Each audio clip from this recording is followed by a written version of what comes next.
सभी श्रोताओं का हार्दिक अभिनंदन। लीजिए सुनिए श्री उदय प्रकाश द्वारा रचित कहानी तिरिच। इस घटना का संबंध पिताजी से है, मेरे सपने से है और शहर से भी है। शहर के प्रति जो एक जन्मजात भय होता है, उससे भी है। पिताजी तब 55 साल के हुए थे। दुबला शरीर, बाल बिल्कुल मक्के के भुए जैसे सफेद, सिर पर जैसे रुई रखी हो। वे सोचते ज्यादा थे, बोलते बहुत कम। जब बोलते तो हमें राहत मिलती, जैसे देर से रुकी हुई सांस निकल रही हो। साथ साथ हमें डर भी लगता। हम बच्चों के लिए वे एक बहुत बड़ा रहस्य थे। हमें पता था कि संसार के सारे ज्ञान की तिजोरी उनके पास है। हम जानते थे कि संसार की सारी भाषाएं वे बोल सकते हैं। दुनिया उनको जानती है और हमारी तरह ही उनसे डरती हुई उनका सम्मान करती है। हमें उनकी संतान होने का गर्व था। कभी कभी, वैसे ऐसा सालों में एकाध बार ही होता, वे शाम को हमें अपने साथ टहलाने कहीं बाहर ले जाते। चलने से पहले वे मुंह में तंबाकू भर लेते। तंबाकू के कारण वे कुछ बोल नहीं पाते थे। वे चुप रहते। यह चुप्पी हमें बहुत गंभीर, गौरवशाली, आश्चर्यजनक और भारी भरकम लगती। छोटी बहन कभी उनसे रास्ते में कुछ पूछना चाहती तो फौरन मैं उसका जवाब देने की कोशिश करता, जिससे पिताजी को न बोलना पड़े। वैसे यह काम काफी मुश्किल और जोखिम भरा होता, क्योंकि मैं जानता था कि अगर मेरा जवाब गलत हुआ तो पिताजी को बोलना पड़ जाएगा। बोलने में उन्हें परेशानी होती थी। एक तो उन्हें तंबाकू की पीक निकालनी पड़ती थी, फिर जिस दुनिया में वे रहते थे वहां से निकलकर यहाँ तक आने में उन्हें एक कठिन दूरी तय करनी पड़ती थी। वैसे बहन के सवालों में कोई खास बात होती नहीं थी। जैसे वह यही पूछ लेती कि सामने चूल्हे की सूखी टहनी पर बैठी उस चिड़िया को क्या कहते हैं। मैं चूंकि सारी चिड़ियों को जानता था, इसलिए बता सकता था कि वह नीलकंठ है और दशहरे के दिन से जरूर देखना चाहिए। मेरी पूरी कोशिश रहती कि पिताजी को आराम रहे और वे सोचते रहें। मेरी और माँ की, दोनों की पूरी कोशिश रहती कि पिताजी अपनी दुनिया में सुख चैन से रहें। वहां से उन्हें जबरन बाहर न निकाला जाए। वह दुनिया हमारे लिए बहुत रहस्यपूर्ण थी, लेकिन हमारे घर की और हमारे जीवन की बहुत सी समस्याओं का अंत पिताजी वहीं रहते हुए करते थे। जैसे जब मेरी फीस की बात आई, उस समय हमारे पास का आखिरी गिलास भी गुम गया था और सब लोग लोटे में पानी पीते थे। पिताजी 2 दिन तक बिल्कुल चुप रहे। माँ को भी शक हुआ था कि पिताजी फीस की बात बिल्कुल भूल गए हैं या फिर इसका हल उनके वश की बात नहीं है। लेकिन तीसरे दिन सुबह सुबह पिताजी ने मुझे एक पत्र लिफाफे में रख कर दिया और शहर के डॉक्टर पंत के पास भेजा। मुझे बहुत आश्चर्य हुआ जब डॉक्टर ने मुझे शरबत पिलाई, घर के भीतर ले जाकर अपने बेटे से परिचय कराया और 100 के 3 नोट मुझे दिए। हम पिताजी पर गर्व करते थे, प्यार करते थे, उनसे डरते थे और उनके होने का एहसास ऐसा था जैसे हम किसी किले में रह रहे हों। ऐसा किला जिसके चारों ओर और हर बाहरी हमले के सामने हमारा किला अभेद्य हो। पिताजी एक खूब मजबूत किला थे। उनके परकोटे पर हम सब कुछ भूलकर खेलते थे, दौड़ते थे और रात में खूब गहरी नींद मुझे आती थी। लेकिन उस दिन शाम को जब पिताजी बाहर से टहलकर आए तो उनके टखने में पट्टी बंधी थी। थोड़ी देर में गांव के कई लोग वहां आ गए। पता चला कि पिताजी को जंगल में तिरिच विष्खा पर एक जहरीला लिजार्ड ने काट लिया है। हम सब जानते थे कि तिरिच के काटने पर आदमी बच ही नहीं सकता। रात में लालटेन की धुंधलिमटैली रोशनी में गांव के बहुत से लोग हमारे आंगन में जमा हो गए थे। पिताजी उनके बीच थे, जमीन पर बैठे हुए। फिर पास के गांव का चुटुआ नाई भी आया। वह अरंड के पत्ते और कंडे की राख से जहर उतारता था। तिरिच एक बार मैंने देखा था। तालाब के किनारे जो बड़ी बड़ी चट्टानों के ढेर थे और जो दोपहर में खूब गर्म हो जाते थे, उनमें से किसी चट्टान की दरार से निकलकर वह पानी पीने तालाब की ओर जा रहा था। मेरे साथ थानू था। उसने बतलाया कि वह तिरिच है। काले नाग से 100 गुना ज्यादा उसमें जहर होता है। उसी ने बताया कि सांप तो तब काटता है जब उसके ऊपर पैर पड़ जाए या कोई जब जबरदस्ती उसे तंग करे, लेकिन तिरिच तो नजर मिलते ही दौड़ता है, पीछे पड़ जाता है। उससे बचने के लिए कभी सीधे नहीं भागना चाहिए, टेढ़ा मेढ़ा चक्कर काटते हुए गोलमोल दौड़ना चाहिए। दरअसल जब आदमी भागता है तो जमीन पर वह सिर्फ अपने पैरों के निशान ही नहीं छोड़ता, बल्कि हर निशान के साथ वहां की धूल में अपनी गंध भी छोड़ जाता है। तिरिच इसी गंध के सहारे दौड़ता है।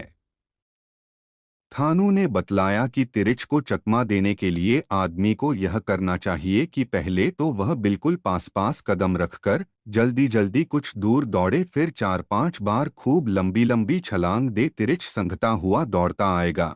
जहां पास पास पैर के निशान होंगे वहां उसकी रफ्तार खूब तेज हो जाएगी और जहां से आदमी ने छलांग मारी होगी वहां आकर वह उलझन में पड़ जाएगा। वह इधर-उधर तब तक भटकता रहेगा जब तक उसे अगले पैर का निशान और उसमें बसी गंध नहीं मिल जाती। हमें तिरिच के बारे में 2 बातें और पता थीं। एक तो यह कि जैसे ही वह आदमी को काटता है, वैसे ही वह वहां से भागकर किसी जगह पेशाब करता है और उस पेशाब में लौट जाता है। अगर तिरिच ने ऐसा कर लिया तो आदमी बच नहीं सकता। अगर उसे बचना है तो तिरिच के पेशाब में लौटने के पहले ही खुद किसी नदी, कुएं या तालाब में डुबकी लगा लेनी चाहिए, या फिर तिरिच के ऐसा करने के पहले ही उसे मार देना चाहिए। दूसरी बात यह कि तिरिच काटने के लिए तभी दौड़ता है जब उससे नजर टकरा जाए। अगर तिरिच को देखो तो उससे कभी आंख मत मिलाओ। आंख मिलते ही वह आदमी की गंध पहचान लेता है और फिर पीछे लग जाता है। फिर तो आदमी चाहे पूरी पृथ्वी का चक्कर लगा ले, तिरिच पीछे पीछे आता है। मैं भी तमाम बच्चों की तरह उस समय तिरिच से बहुत डरता था। मेरे स्वप्न के सबसे खतरनाक पात्र 2 ही थे, एक हाथी और दूसरा तिरिच। हाथी तो फिर भी दौड़ता दौड़ता थक जाता था और मैं पेड़ पर चढ़कर बच जाता था या फिर उड़ने लगता था, लेकिन तिरिच उसके सामने तो मैं किसी इंद्रजाल में बंध जाता था। मैं सपने में कहीं जा रहा होता तो अचानक ही किसी जगह वह मिल जाता। उसकी जगह तय नहीं होती थी। कोई जरूरी नहीं था कि वह चट्टानों की दरार में, पुरानी इमारतों के पिछवाड़े या किसी झाड़ी के पास दिखे। वह मुझे बाजार में, सिनेमा हॉल में, किसी दुकान या मेरे कमरे में ही दिख सकता था। मैं सपने में कोशिश करता कि उससे नजर न मिलने पाए, लेकिन वह इतनी परिचित आंखों से मुझे देखता कि मैं अपने आप को रोक नहीं पाता था और बस आंख मिलते ही उसकी नजर बदल जाती थी। वह दौड़ता था और मैं भागता था। मैं गोल गोल चक्कर लगाता, जल्दी जल्दी पास पास दग भरकर अचानक खूब लंबी लंबी छलांगे लगाने लगता, उड़ने की कोशिश करता, किसी ऊंची जगह पर चढ़ जाता, लेकिन मेरी 1000 कोशिशों के बावजूद वह चकमा नहीं खाता था। वह मुझे बहुत घाघ, समझदार, चतुर और खतरनाक लगता। मुझे लगता कि वह मुझे खूब अच्छी तरह से जानता है। उसकी आंखों में मेरे लिए परिचय की जो चमक थी, उससे मुझे लगता कि वह मेरा ऐसा शत्रु है जिसे मेरे दिमाग में आने वाले हर विचार के बारे में पता है। मेरा सबसे खौफनाक, यातनादायक, भयाक्रांत और बेचैनी से भरा यही सपना था। भागते भागते मेरा पूरा शरीर थक जाता, फेफड़े फूल जाते, मैं पसीने में लथपथ होकर बेदम होने लगता और एक बहुत ही डरावनी, सुन्न कर डालने वाली मृत्यु मेरे बिल्कुल करीब आने लगती। मैं जोरों से चीखता, रोने लगता, पिताजी को, थानों को या माँ को पुकारता और फिर मैं जान जाता कि यह सपना है। लेकिन यह पता चल जाने के बावजूद मैं अच्छी तरह से जानता कि तब भी मैं अपनी इस मृत्यु से नहीं बच सकता। मृत्यु नहीं, तिरिच द्वारा अपनी हत्या से। और ऐसे में मैं सपने में ही कोशिश करता कि किसी तरह मैं जाग जाऊं। मैं पूरी ताकत लगाता, सपने के भीतर आंखें खोलकर फाड़ता, रोशनी को देखने की कोशिश करता और जोर से कुछ बोलता। कई बार बिल्कुल ऐन मौके पर मैं जागने में सफल भी हो जाता। माँ बतलाती कि मुझे सपने में बोलने और चीखने की आदत है। कई बार उन्होंने मुझे नींद में रोते हुए भी देखा था। ऐसे में उन्हें मुझे जगा डालना चाहिए, लेकिन वे मेरे माथे को सहलाकर मुझे रजाई से ढक देती थीं और मैं उसी खौफनाक दुनिया में अकेला छोड़ दिया जाता था। अपनी मृत्यु बल्कि अपनी हत्या से बचने की कमजोर कोशिश में भागता, दौड़ता, चीखता। वैसे धीरे धीरे मैंने अनुभवों से यह जान लिया था कि आवाज ही ऐसे मौके पर मेरा सबसे बड़ा अस्त्र है, जिससे मैं तिरिच से बच सकता था। लेकिन दुर्भाग्य से हर बार इस अस्त्र की याद मुझे बिल्कुल अंतिम समय पर आती थी, तब जब वह मुझे बिल्कुल पा लेने वाला होता। अपनी हत्या की सांसें मुझे छूने लगतीं। मौत के नशे से भरे एक निर्जीव लेकिन डरावने अंधेरे में मैं घिर जाता। लगता मेरे नीचे कोई ठोस आधार नहीं है, मैं हवा में हूँ और वह पल आ जाता जब मेरे जीवन का अंत होने वाला होता। तभी बिल्कुल इसी एक बहुत ही छोटे और नाजुक पल में मुझे अपने इस अस्त्र की याद आती और मैं जोर जोर से बोलने लगता और इस आवाज के सहारे मैं सपने से बाहर निकल आता। मैं जाग जाता। कई बार माँ मुझसे पूछती भी कि मुझे क्या हो गया था। तब मेरे पास इतनी भाषा नहीं थी कि मैं उन्हें सब कुछ एक एक चीज उसी तरह बता पाता। अपनी इस असमर्थता के बारे में मुझे खूब पता था और इसी वजह से मैं एक अजीब से तनाव, बेचैनी और असहायता से भर जाता। अंत में हारकर इतना ही कह पाता कि बहुत डरावना सपना था। जाने क्यों मुझे शक था कि पिताजी को उसी तिरिच ने काटा था, जिसे मैं पहचानता था और जो मेरे सपने में आता था। लेकिन एक अच्छी बात यह हुई थी कि जैसे ही वह तिरिच पिताजी को काटकर भागा, पिताजी ने उसका पीछा करके उसे मार डाला था। तय था कि अगर वे फौरन उसे नहीं मार पाते तो वह पेशाब करके उसमें जरूर लौट जाता। फिर पिताजी किसी हाल में न बचते। यही वजह थी कि पिताजी को लेकर मुझे उतनी चिंता नहीं रह गई थी, बल्कि एक तरह की राहत और मुक्ति की खुशी मेरे भीतर धीरे धीरे पैदा हो रही थी। कारण एक तो यही कि पिताजी ने तिरिच को तुरंत मार डाला था और दूसरा यह कि मेरा सबसे खतरनाक पुराना परिचित शत्रु आखिरकार मर चुका था। उसका वध हो गया था और अब मैं अपने सपने के भीतर कहीं भी बिना किसी डर के सीटी बजाता घूम सकता था। उस रात देर तक हमारे आंगन में भीड़ रही आई। पिताजी की झाड़फूंक चलती रही। कांटे के जख्म को चीरकर खून भी बाहर निकाला गया और कुएं में डालने वाली लाल दवा, पोटेशियम परमैंगनेट, जख्म में भरा गया। मैं निश्चिंत था। अगली सुबह पिताजी को शहर जाना था। अदालत में पेशी थी। उनके नाम सम्मन आया था। हमारे गांव से लगभग 2 किलोमीटर दूर से निकलने वाली सड़क से शहर के लिए बसें गुजरती थीं। उनकी संख्या दिन भर में मुश्किल से 2 या 3 थी।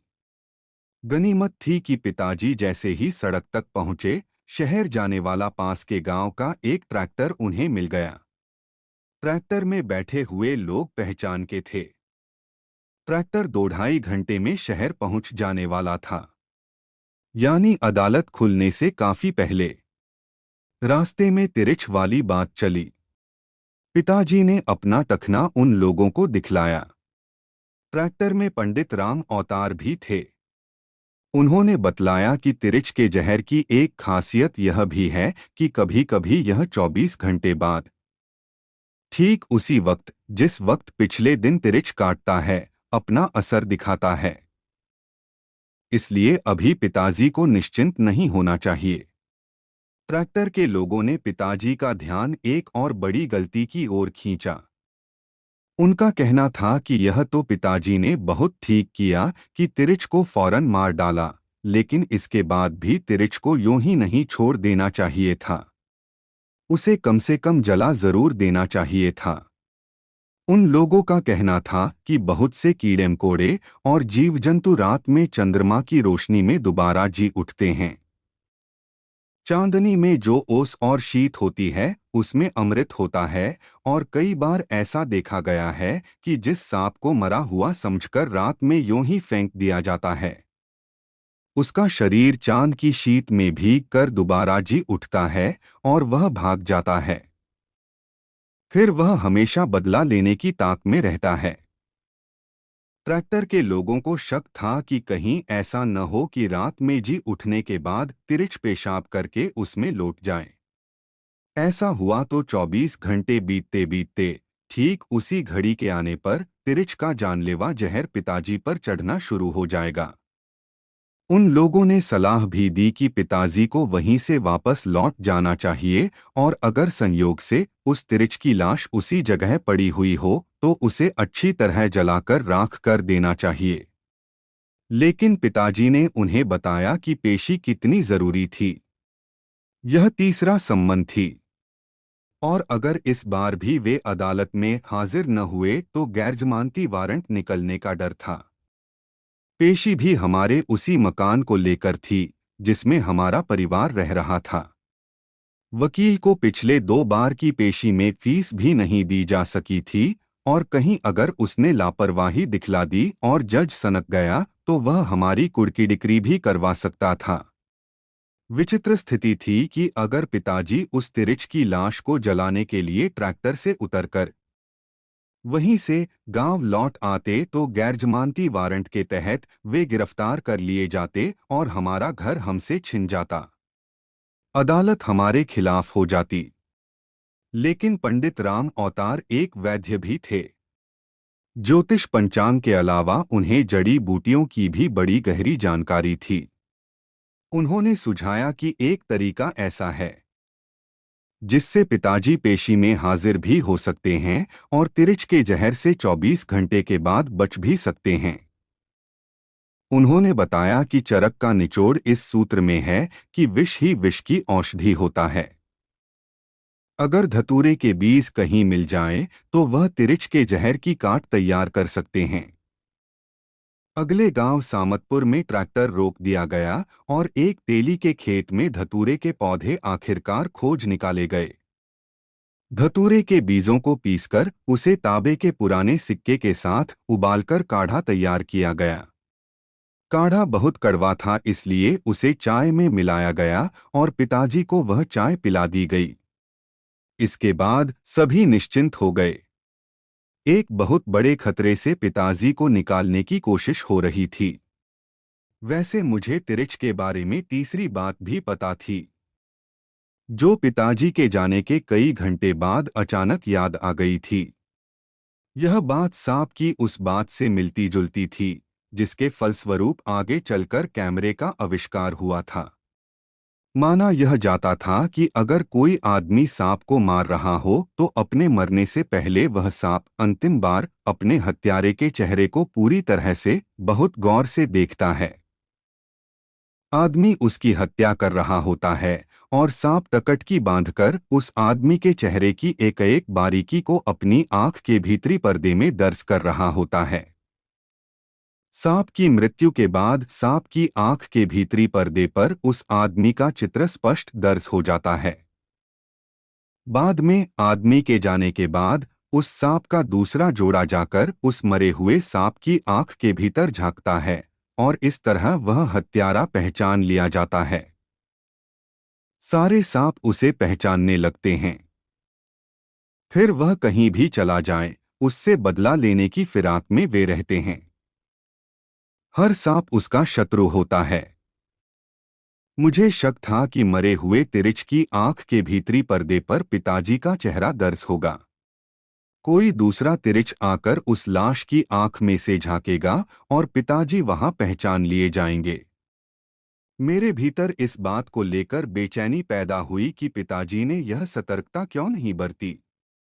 उन्हें तिरिच को मारने के साथ ही किसी पत्थर से उसकी दोनों आंखों को कुचलकर फोड़ देना चाहिए था। लेकिन अब क्या हो सकता था? पिताजी शहर जा चुके थे और मेरे सामने उलझन और चुनौती थी कि गांव के पास फैले इतने बड़े जंगल में जिस जगह तिरिच को मारकर उन्होंने छोड़ा था, वह जगह मैं खोज निकालूं।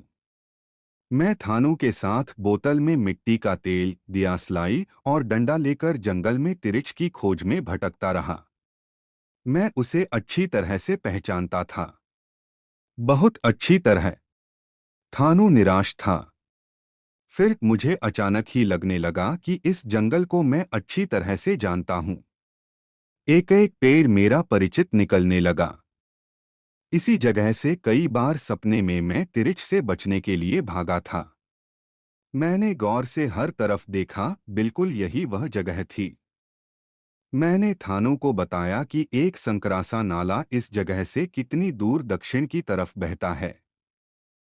नाले के ऊपर जहां बड़ी बड़ी चट्टानें हैं, वहां कीकर का एक बहुत पुराना पेड़ है, जिस पर बड़े बड़े शहद के छते हैं।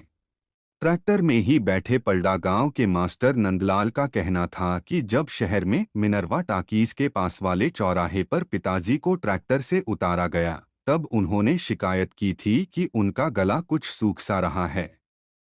वे थोड़ा परेशान भी थे क्योंकि अदालत जाने का रास्ता उन्हें मालूम नहीं था और शहर के लोगों से पूछ कर कहीं जाने में उन्हें बहुत तकलीफ होती थी। पिताजी के साथ एक दिक्कत यह भी थी कि गांव या जंगल की पगडंडियां तो उन्हें याद रहती थीं, शहर की सड़कों को वे भूल जाते थे। शहर वे बहुत कम जाते थे। जाना ही पड़े तो अंतिम समय तक वे टालते रहते थे, तब तक जब तक जाना बिल्कुल ही जरूरी न हो जाए। कई बार तो ऐसा भी हुआ कि पिताजी सारा सामान लेकर शहर के लिए रवाना हुए और बस अड्डे से लौट आए। बहाना यह कि बस छूट गई, जबकि हम सब जानते थे कि ऐसा नहीं हुआ होगा। पिताजी ने बस को देखा होगा, फिर वे कहीं बैठ गए होंगे पेशाब करने या पान खाने। फिर उन्होंने देखा होगा कि बस छूट रही है। उन्होंने जरा सा और इंतजार किया होगा। जब बस ने रफ्तार पकड़ ली होगी तब वे कुछ दूर तक दौड़े होंगे। फिर उनके कदम धीमे पड़ गए होंगे और अफसोस और गुस्सा प्रकट करते वे लौट आए होंगे। ऐसा करते हुए उन्हें स्वयं भी लगा होगा कि बस सचमुच छूट गई है। ऐसे में जबकि हम मान चुके होते कि वे शहर जा चुके हैं, वह लौटकर हमें चकित कर देते। ट्रैक्टर से मिनरवा टाकीज के पास वाले चौराहे पर सिंधवाच कंपनी के ठीक सामने लगभग 10:07 पर उतरने के बाद से लेकर शाम 6 बजे तक पिताजी के साथ शहर में जो कुछ भी हुआ, उसका सिर्फ एक धुंधला सा अनुमान ही लगाया जा सकता है। यह जानकारी भी कुछ लोगों से बातचीत और पूछताछ के बाद मिली है। किसी की भी मृत्यु के बाद अगर वह मृत्यु बहुत आकस्मिक और अस्वाभाविक ढंग से हुई हो, ऐसी जानकारियां मिल ही जाती है। उस दिन बुधवार 17 मई 1972 को सुबह 10:10 से लेकर शाम 6 बजे तक लगभग पौने 8 घंटे में पिताजी कहाँ गए, कहाँ उनके साथ क्या क्या हुआ, इसका बहुत सही और विस्तृत ब्यौरा तो मिलना मुश्किल है। जो सूचनाएं या जानकारियां बाद में मिली, उनके जरिए उन घटनाओं का सिर्फ अनुमान ही लगाया जा सकता है। जैसा कि पलड़ा गांव के मास्टर नंदलाल का कहना था कि जब पिताजी ट्रैक्टर से उतरे तभी उन्होंने गला सूखने की शिकायत की थी। इसके पहले चुंगीनाका के पास जब पेशाब करके पिताजी लौटे थे तो उन्होंने सिर घूमने की बात की थी। यानी पिताजी पर धतूरे के बीजों के काढ़े का असर होना शुरू हो गया था। वैसे भी शहर पहुंचने तक पिताजी को काढ़ा पिए हुए लगभग 2 घंटे हो चुके थे। मेरा अनुमान है कि उस समय पिताजी को प्यास बहुत लगी होगी। गला भिगाने के लिए वे किसी होटल या ढाबे की तरफ गए भी होंगे, लेकिन जैसा कि मुझे उनके स्वभाव के बारे में पता है, वे वहां कुछ देर खड़े रहे होंगे और फिर एक गिलास पानी मांगने का फैसला न कर सके होंगे। एक बार उन्होंने बताया भी था कि कुछ साल पहले गर्मियों के दिनों में जब उन्होंने किसी होटल में पानी मांगा था, तो वहां काम करने वाले नौकर ने उन्हें गाली दी थी। पिताजी बहुत संवेदनशील थे, इसलिए उन्होंने अपनी प्यास को दबाया होगा और वे वहां से चल पड़े होंगे। 10:15 से लेकर लगभग 11 बजे के बीच 45 मिनट तक पिताजी कहाँ गए, इसकी कोई जानकारी कहीं से नहीं मिलती। इस बीच ऐसी कोई खास घटना भी नहीं हुई जिससे कोई कुछ कह सके। फिर शहर में सड़क पर आते जाते लोगों में से किसी ने उन पर ध्यान दिया हो, उन्हें देखा हो, इसका पता लगाना भी मुश्किल है। वैसे मेरा अपना अंदाजा है कि इस बीच पिताजी ने कुछ लोगों से अदालत जाने का रास्ता पूछा होगा और उनके दिमाग में यह बात भी रही होगी कि वहां पहुंचकर वे अपने वकील एन अग्रवाल से पानी मांग लेंगे। लेकिन उनके पूछने पर या तो लोग चुप रहकर तेजी से आगे बढ़ गए होंगे या किसी ने इतनी बौखलाहट और जल्दबाजी में उन्हें कुछ बताया होगा जो पिताजी ठीक से समझ नहीं सके होंगे और सिर्फ अपमानित, दुखी और परेशान होकर रह गए होंगे। शहर में ऐसा होता ही है। वैसे बीच के पौन घंटे के बारे में मेरा अपना अनुमान है कि इस बीच पिताजी पर काढ़े का असर काफी बढ़ गया होगा। मई की धूप और प्यास ने इस असर को और भी तेज और भी गहरा कर दिया होगा। उनके पैर लड़खड़ाने भी लगे होंगे और बहुत संभव है कि एकाध बार इस बीच उन्हें चक्कर भी आ गए हों। पिताजी 11 बजे शहर में देशबंधु मार्ग पर स्थित स्टेट बैंक ऑफ इंडिया की इमारत में घुसे थे। वे वहां क्यों गए, इसकी वजह ठीक ठीक समझ में नहीं आती। वैसे हमारे गांव का रमेश दत्त शहर में भूमि विकास सहकारी बैंक में क्लर्क है। हो सकता है पिताजी के दिमाग में सिर्फ बैंक रहा हो और यहां से गुजरते हुए अचानक उन्होंने स्टेट बैंक लिखा हुआ देखा हो और वे उधर घूम गए हों। उन्होंने अब तक पानी नहीं पिया था, इसलिए उन्होंने सोचा होगा कि वे रमेश दत्त से पानी भी मांग लेंगे। अदालत जाने का रास्ता भी पूछ लेंगे और बता सकेंगे कि उनका सिर घूमसा रहा है, यह भी कि कल शाम उन्हें तिरिच ने काटा था। स्टेट बैंक के कैशियर अग्निहोत्री के अनुसार वह उस समय कैश रजिस्ट्री चेक कर रहा था। उसकी मेज पर लगभग 28,000 रुपयों की गड्डियां रखी हुई थीं। उस वक्त 11 से 2-3 मिनट ऊपर हुए होंगे। तभी पिताजी वहां आए। उनके चेहरे पर धूल लगी हुई थी, चेहरा डरावना था और अचानक ही उन्होंने जोर से कुछ कहा था। अग्निहोत्री का कहना था कि मैं अचानक डर गया। अमूमन ऐसे लोग बैंक के इतने भीतर कैशियर की टेबल तक नहीं पहुंच पाते। अग्निहोत्री का कहना यह भी था कि अगर वह पिताजी को एकाध मिनट पहले से अपनी ओर आता हुआ देख लेता, तब शायद न डरता। लेकिन हुआ यह कि वह पूरी तरह से कैश रजिस्टर के हिसाब किताब में डूबा हुआ था। तभी अचानक ही पिताजी ने आवाज निकाली और सिर उठाते ही उन्हें देखकर वह डर गया और चीख पड़ा। उसने घंटी भी बजा दी। बैंक के चपरासियों, 2 चौकीदारों और दूसरे कर्मचारियों के अनुसार अचानक ही कैशियर की चीख और घंटी की आवाज से वे सब लोग चौंक गए और उस तरफ दौड़े। तब तक नेपाली चौकीदार थापा ने पिताजी को दबोच लिया था और मारता हुआ कॉमन रूप की तरफ ले जा रहा था। एक चपरासी रामकिशोर, जिसकी उम्र 45 के आसपास थी, ने कहा कि उसने समझा कि कोई शराबी दफ्तर में घुस आया है या पागल, और चूंकि उसकी ड्यूटी बैंक के मुख्य दरवाजे पर थी इसलिए ब्रांच मैनेजर उसे चार्जशीट कर सकता था।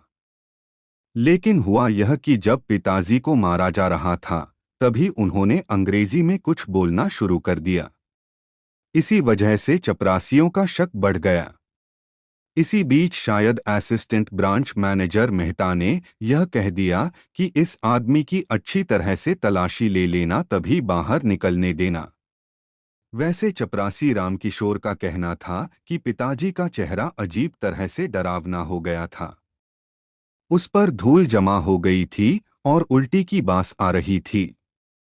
बैंक के चपरासियों ने पिताजी को ज्यादा मारने पीटने की बात से इनकार किया, लेकिन बैंक के बाहर ठीक दरवाजे के पास जो पान की दुकान है, उसमें बैठने वाले बुन्नू का कहना था कि जब 11:30 बजे के आसपास पिताजी बैंक से बाहर आए तो उनके कपड़े फटे हुए थे और निचला होंठ कट गया था, जहां से खून निकल रहा था। आंखों के नीचे सूजन और कत्थई चकत्ते थे। ऐसे चकत्ते बाद में बैंगनी या नीले पड़ जाते हैं। इसके बाद यानी 11:30 बजे से लेकर 1 बजे के बीच पिताजी कहाँ गए, इसके बारे में कोई जानकारी नहीं मिलती। हाँ, स्टेट बैंक के बाहर पान की दुकान लगाने वाले बुन्नू ने एक बात बताई थी, हालांकि इस बारे में वह पूरी तरह स्पष्ट नहीं था। या हो सकता है कि स्टेट बैंक के कर्मचारियों से डर की वजह से वह साफ साफ बतलाने से कतरा रहा हो। बुन्नू ने बतलाया था कि स्टेट बैंक से बाहर निकलने पर वह शायद पर बहुत जोर डाल रहा था। पिताजी ने कहा था कि उनके रुपए और कागजात बैंक के चपरासियों ने छीन लिए हैं। लेकिन बुन्नू का कहना था कि हो सकता है पिताजी ने कोई और बात कही हो, क्योंकि वे ठीक से बोल नहीं पा रहे थे। उनका निचला होंठ काफी कट गया था, मुंह से लार भी बह रही थी और उनका दिमाग सही नहीं था। मेरा अपना अंदाजा है कि इस समय तक पिताजी पर काढ़े का असर बहुत ज्यादा हो चुका था। हालांकि पंडित राम अवतार इस बात से इनकार करते हैं। उनका कहना था कि धतूरे के बीज तो होली के दिनों में भांग के साथ भी घोटे जाते हैं, लेकिन कभी ऐसा नहीं होता कि आदमी पूरी तरह से पागल हो जाए। पंडित राम अवतार का मानना है कि या तो तिरिच का जहर उस समय पिताजी के शरीर में चढ़ना शुरू हो गया था और उसका नशा उनके दिमाग तक पहुंचने लगा था, या फिर बहुत संभव है कि जब स्टेट बैंक में पिताजी को थापा चौकीदार और चपरासियों ने मारा पीटा था तब उनके सिर के पीछे की तरफ कोई चोट लग गई हो और उस धक्के से उनका दिमाग सनक गया हो। लेकिन मुझे लगता है कि उस समय तक पिताजी को थोड़ा बहुत होश था और वे पूरी कोशिश कर रहे थे कि किसी तरह वे शहर से बाहर निकल जाएं। शायद रुपए और अदालत के कागजात बैंक में छिन जाने की वजह से उन्होंने सोचा हो कि अब यहाँ रहने का कोई मतलब भी नहीं है। उन्होंने शायद एकाध बार सोचा भी होगा कि वापस स्टेट बैंक जाकर अपने कागजात तो कम से कम मांग लाएं। फिर ऐसा करने की उनकी हिम्मत नहीं पड़ी होगी। वे डर गए होंगे। उन्हें उनके जीवन में पहली बार इस तरह से मारा गया था, इसलिए वे ठीक से सोच पाने में सफल नहीं हो पा रहे होंगे। उनका शरीर बहुत दुबला था और बचपन से ही उन्हें एपेंडिसाइटिस की शिकायत थी। यह भी हो सकता है कि उस वक्त तक उन पर काढ़े का असर इतना ज्यादा हो गया हो कि वे एक चीज पर देर तक सोच ही नहीं पा रहे हों और दिमाग में हर पल पैदा होने वाला छोटे छोटे बुलबुलों जैसे विचारों या नए नए झटकों के वश में आकर इधर से उधर चल पड़ते रहे हों। लेकिन मैं यह जानता हूँ, मुझे अच्छी तरह से महसूस होता है कि उनके दिमाग में घर लौट आने और शहर से बाहर निकल जाने की बात एक स्थायी, बार बार कहीं अंधेरे से उभरने वाली, भले ही बहुत क्षीण और बहुत धुंधली बात जरूर रही होगी। पिताजी लगभग 1:15 शहर के पुलिस थाना पहुंचे थे। थाना शहर के बाहरी छोर पर सर्किट हाउस के पास बने विजय स्तंभ के पास है। आश्चर्य यह है कि थाने से बमुश्किल 1 किलोमीटर दूर अदालत भी है। अगर पिताजी चाहते तो यहाँ से पैदल ही 10 मिनट में अदालत पहुँच सकते थे। समझ में यह नहीं आता कि पिताजी अगर यहाँ तक पहुँचे थे, क्या तब तक उनके दिमाग में अदालत जाने की बात रह भी गई थी? उनके कागजात तो रह नहीं गए थे।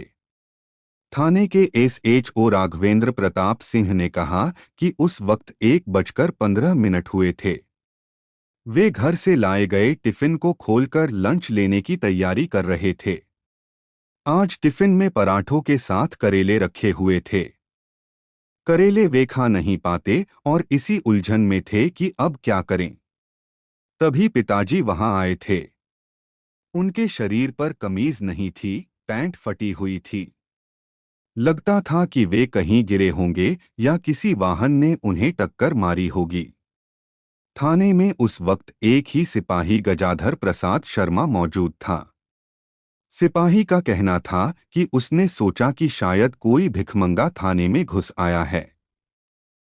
उसने आवाज भी दी, लेकिन पिताजी तब तक एसएचओ राघवेंद्र प्रताप सिंह की टेबल तक पहुंच चुके थे।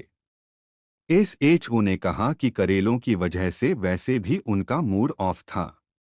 13 साल के विवाहित जीवन के बावजूद पत्नी यह नहीं जान पाई थी कि उन्हें कौन सी चीजें बिल्कुल नापसंद हैं, इतनी नापसंद कि वे उन चीजों से घृणा करते हैं। उन्होंने जैसे ही निवाला मुंह में रखा, पिताजी बिल्कुल उनके करीब पहुंच गए।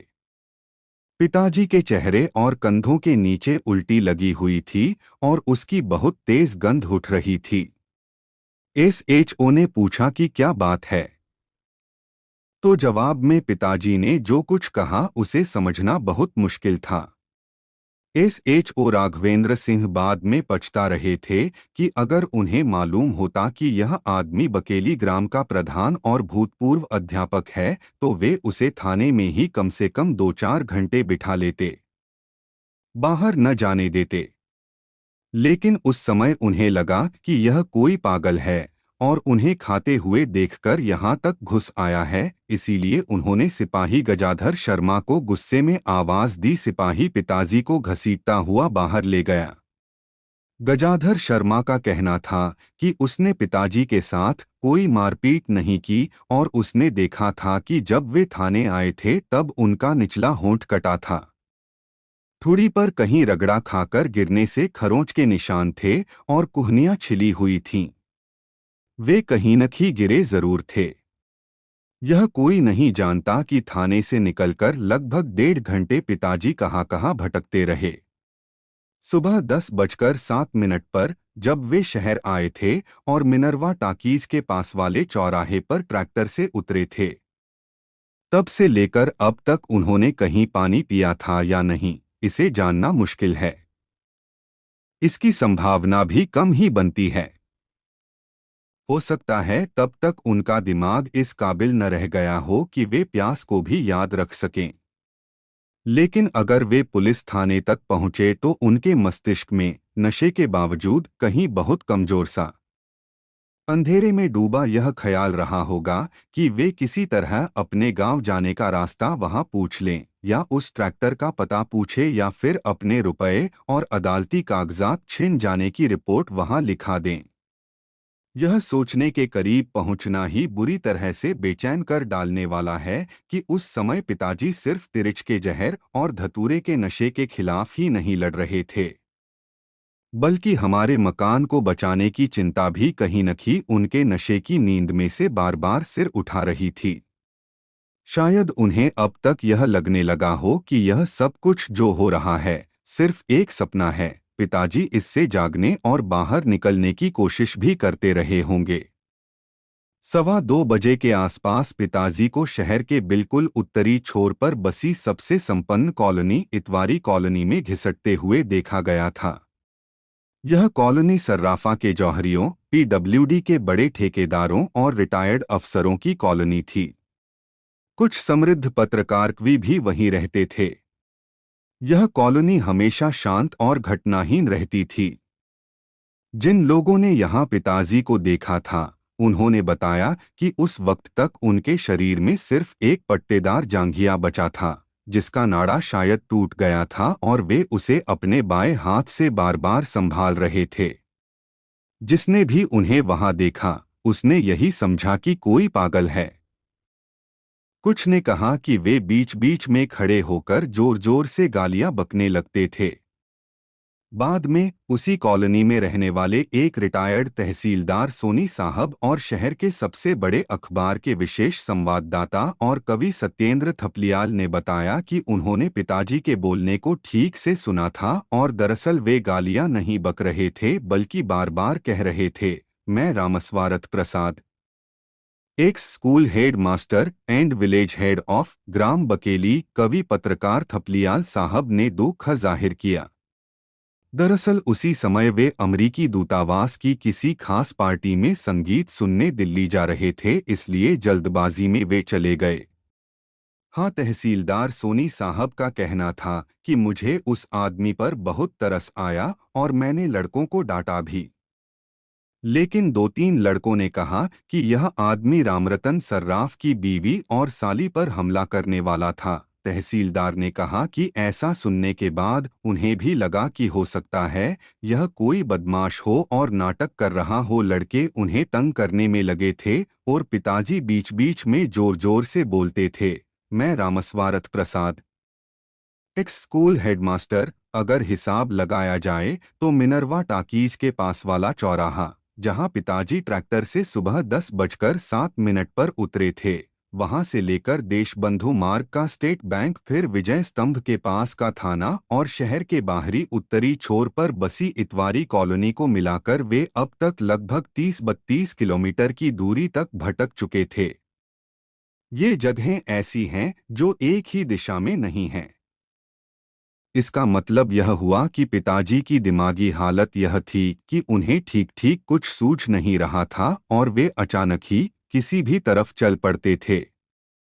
जहां तक सर्राफ की पत्नी और साली पर उनके हमला करने की बात है, जिसे थपलियाल साहब सच मानते हैं, मेरा अपना अनुमान है कि पिताजी उनके पास या तो पानी मांगने गए होंगे या बकेली जाने वाली सड़क के बारे में पूछने। उस एक पल के लिए पिताजी को होश जरूर रहा होगा, लेकिन इस हुलिये के आदमी को अपने इतना करीब देखकर वे औरतें डरकर चीखने लगी होंगी। वैसे पिताजी की दाहिनी आंख के ऊपर भौं पर जो चोट लगी थी और जिसका खून रिसकर उनकी आंख पर आने लगा था, वह चोट उनको इतवारी कॉलोनी में ही लगी थी, क्योंकि बाद में लोगों ने बताया कि लड़के उन्हें बीच बीच में ढेले मार रहे थे। वह जगह इतवारी कॉलोनी से बहुत दूर नहीं है जिस जगह पिताजी को सबसे ज्यादा चोटें लगीं। नेशनल रेस्टोरेंट नाम के एक सस्ते से ढाबे के सामने की खाली जगह पर पिताजी घिर गए थे। इतवारी कॉलोनी से लड़कों का जो झुंड उनके पीछे पड़ गया था, उसमें कुछ बड़ी उम्र के लड़के भी शामिल हो गए थे। नेशनल रेस्टोरेंट में काम करने वाले नौकर सत्ते का कहना था कि पिताजी ने गलती यह की थी कि एक बार उन्होंने गुस्से में आकर भीड़ पर ढेले मारने शुरू कर दिए थे। शायद उन्हीं का एक बड़ा सा ढेला 7-8 साल के लड़के विकी अग्रवाल को लग गया था, जिसे बाद में कई टाके लगे थे। सत्ते का कहना था कि इसके बाद झुंड ज्यादा खतरनाक हो गया था। वे हल्ला मचा रहे थे और चारों तरफ से पिताजी पर पत्थर मार रहे थे। ढाबे के मालिक सरदार सतनाम सिंह ने बताया कि उस वक्त पिताजी के जिस्म पर सिर्फ पट्टे वाली एक चड़ी थी। दुबले शरीर की हड्डियां और छाती के सफेद बाल दिख रहे थे। पेट पिचका हुआ था। वे धूल और मिट्टी में लिथड़े हुए थे। सिर के सफेद बाल बिखर गए थे। दाहिनी आंख के ऊपर से और निचले होंठ से खून बह रहा था। सतनाम सिंह ने दुख और पछतावे के साथ कहा, मेरे को क्या मालूम था कि यह आदमी सीधा सादा, इज्जतदार, साखर सूख का इंसान है और नसीब के फेर में इसकी ये हालत हो गई है। वैसे ढाबे में कपप्लेट धोने वाले नौकर हरि का कहना था कि बीच बीच में पिताजी भीड़ को अंडबंड गालियां दे देकर ढेले मारने लगते थे। आओ ससुरो, आओ, एक एक को मार डालेंगा भोसड़ी वालों, तुम्हारी माँ की। लेकिन मुझे संदेह है कि पिताजी ने ऐसी कोई गाली दी होगी। हमने कभी भी उन्हें गाली देते नहीं सुना था। मैं पूरे विश्वास के साथ कह सकता हूँ, क्योंकि पिताजी को मैं बहुत अच्छी तरह से जानता हूँ कि इस समय तक उन्हें कई बार लगा होगा कि उनके साथ जो कुछ हो रहा है वह वास्तविकता नहीं है, एक सपना है। पिताजी को ये सारी घटनाएं उलझलूल, ऊटपटांग और बेमतलब लगी होंगी। वे इस सब पर अविश्वास करने लगे होंगे। उन्होंने सोचा होगा कि यह सब क्या बकवास है। वे तो गांव से शहर आए ही नहीं हैं, उन्हें किसी तिरिच ने नहीं काटा है। बल्कि तिरिच तो होता ही नहीं है, एक मनगढ़ंत और अंधविश्वास है। और धतूरे का काढ़ा पीने की बात तो हास्यास्पद है, वह भी एक तेली के खेत में उसका पौधा खोजकर। उन्होंने सोचा होगा और पाया होगा कि भला उन पर कोई मुकदमा क्यों चलेगा। उन्हें अदालत जाने की क्या जरूरत है। मैं जानता हूं कि सुरंग जैसा लंबा, सम्मोहक लेकिन डरावना सपना जैसा मुझे आता था, पिताजी को भी आता रहा होगा। मेरी और उनकी बहुत सी बातें बिल्कुल मिलती जुलती थीं। मुझे लगता है कि इस समय तक पिताजी पूरी तरह से मान चुके होंगे कि यह जो कुछ हो रहा है सब झूठ और अवास्तविक है। इसीलिए वे बार बार उस सपने से जागने की कोशिश भी करते रहे होंगे। अगर वे बीच बीच में जोर जोर से कुछ बोलने लगते थे या शायद गालियां बकने लगते थे, तो इसी कठिन कोशिश में कि वे उस आवाज के सहारे उस दुख स्वप्न से बाहर निकल आए। नेशनल रेस्टोरेंट के नौकरों और मालिक सरदार सतनाम सिंह ने जैसा बताया था उसके अनुसार उस जगह पर पिताजी को बहुत चोटें आई थीं। उनकी कनपटी, माथे, पीठ और शरीर के दूसरे हिस्सों पर कई ईंटें और ढेले आकर लग गए थे। सड़क का ठेका लेने वाले ठेकेदार अरोड़ा के 20-22 साल के लड़के संजू ने उन्हें 2-3 बार लोहे की रॉड से भी मारा था। सते का तो कहना था कि इतनी चोटों से कोई भी आदमी मर सकता था। मुझे यह सोचकर एक अजीब सी राहत मिलती है और मेरी फंसती हुई सांसें फिर से ठीक हो जाती हैं कि उस समय पिताजी को कोई दर्द महसूस नहीं होता रहा होगा, क्योंकि वे अच्छी तरह से, पूरी तार्किकता और गहराई के साथ विश्वास करने लग गए होंगे कि यह सब सपना है और जैसे ही वे जागेंगे सब ठीक हो जाएगा। आंख खुलते ही आंगन बुहारती माँ नजर आ जाएगी या नीचे फर्श पर सोते हुए मैं और छोटी बहन दिख जाएंगे, या गौरैयों का झुंड हो सकता है कि उन्हें बीच बीच में अपने इस अजीबीगरीब सपने पर हंसी भी आई हो। अगर पिताजी ने गुस्से में लड़कों की तरफ खुद भी ढेले मारने शुरू कर दिए तो इसके पीछे पहली वजह तो यही थी कि उन्हें यह बहुत अच्छी तरह से पता था कि ये ढेले सपने के भीतर जा रहे हैं और इससे किसी को कोई चोट नहीं आएगी। यह भी हो सकता है कि पूरी ताकत से ढेला मारकर वे उत्सुकता और बेचैनी से यह इंतजार करते रहे हों कि जैसे ही वह जाकर किसी लड़के के सिर से टकराएगा उसका माथा नष्ट होगा और एक ही झटके में इस दुस्वप्न के टुकड़े टुकड़े बिखर जाएंगे और चारों ओर से वास्तविक संसार की बेतहाशा रोशनी अंदर आने लगेगी। उनका जोर जोर से चीखना भी दरअसल गुस्से के कारण नहीं था। वे असल में मुझे, छोटी बहन को, माँ को या किसी को भी पुकार रहे थे कि अगर वे अपने आप इस सपने से जाग पाने में सफल न भी हो पाएं, तब भी कोई भी आकर उन्हें जगा दे। एक सबसे बड़ी विडंबना भी इसी बीच हुई। हमारे गांव की ग्राम पंचायत के सरपंच और पिताजी के बचपन के पुराने दोस्त पंडित कंधई राम तिवारी लगभग 3:30 बजे नशेनल रेस्टोरेंट के सामने सड़क से गुजरे थे। वे रिक्शे पर थे। उन्हें अगले चौराहे से बस लेकर गांव लौटना था। उन्होंने उस ढाबे के सामने इकट्ठी भीड़ को भी देखा और उन्हें यह पता भी चल गया कि वहां पर किसी आदमी को मारा जा रहा है। उनकी यह इच्छा भी हुई कि वहां जाकर देखें कि आखिर मामला क्या है। उन्होंने रिक्शा रुकवा भी लिया, लेकिन उनके पूछने पर किसी ने कहा कि कोई पाकिस्तानी जासूस पकड़ा गया है जो पानी की टंकी में जहर डालने जा रहा था। उसे ही लोग मार रहे हैं।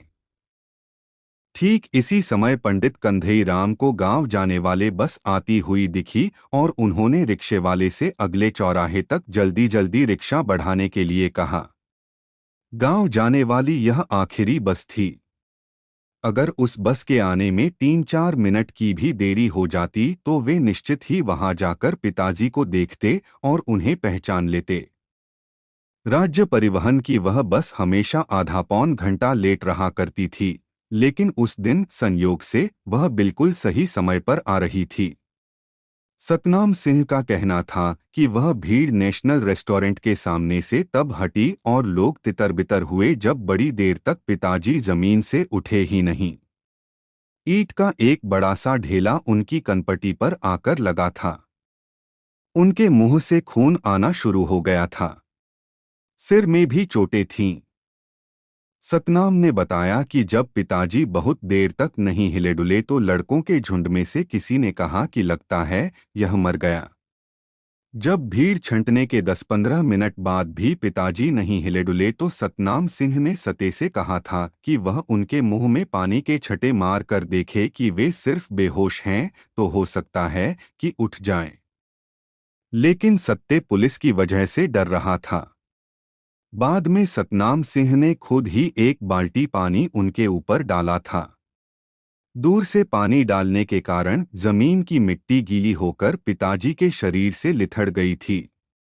सरदार सतनाम सिंह और सते दोनों का कहना था कि लगभग 5 बजे तक पिताजी उसी जगह पड़े हुए थे।